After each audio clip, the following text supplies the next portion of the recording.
olen väga üllatunud ja väga positiivselt üllatunud, mul on väga hea meel, aitäh.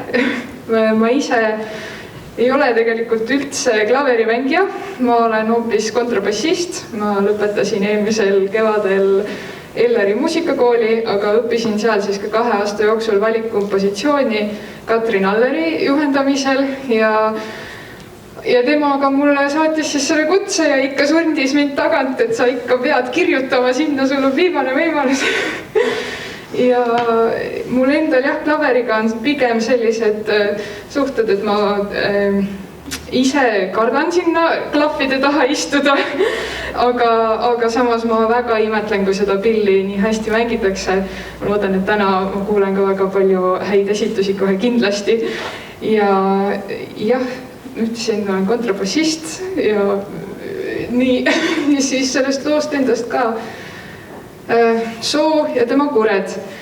Et inspiratsioon või selline mõte tuligi sellist looduspildist, et oli kevad, kui ma seda lugu hakkasin kirjutama ja siis mõtlesingi mingeid loodushääli ja mul kuidagi lapsepõlvest on meeles see, kuidas need sookured hõikavad niimoodi kogu aeg, natukene nukralt ja natukene niimoodi, aga samas kuskil kauguses see kajab üle metsade ja siis mul sellest motiivist nagu hakkas see lugu hargnema, et ma loodan, et te tunnete selle motiivi seal loos ära.